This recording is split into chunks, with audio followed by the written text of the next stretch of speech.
এই দেখো শাড়িটা চলে এসেছে, তোমাদেরকে দেখানো হয়নি শাড়িটা। শাড়িটা যাচ্ছে পুরো এই রকম, আর ভেতরে এই দেখো, একটু খুলেই দেখাই তোমাদের। ভেতরে এই যে দেখো হাফ পোর্শন থেকে এই জিনিসটা যাচ্ছে, বুঝতে পারছো?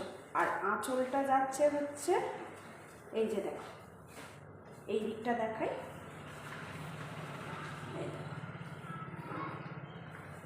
এই দেখো এটা হচ্ছে আঁচলটা।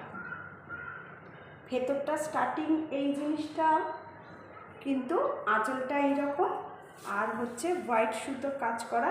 আর এই দেখো হাফটা, আর এইখানটা হচ্ছে এই জায়গাটা, মানে এই রকমটা।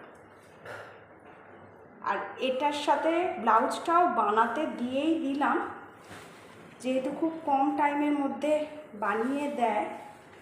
পিসটা তো মানে জুয়েলারি বানাতে দিয়েছিলাম বলে ওখানে পাঠিয়েছিলাম, বাট এটার ব্লাউজটাও বানাতে দিয়েই দিলাম।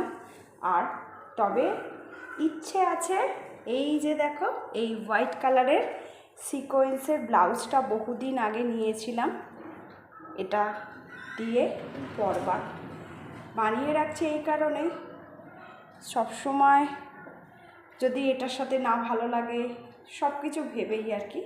তো এই যাচ্ছে আমার অনেক দিন আগে নেওয়া এই হোয়াইট কালারের সিকোয়েন্সের ব্লাউজটা।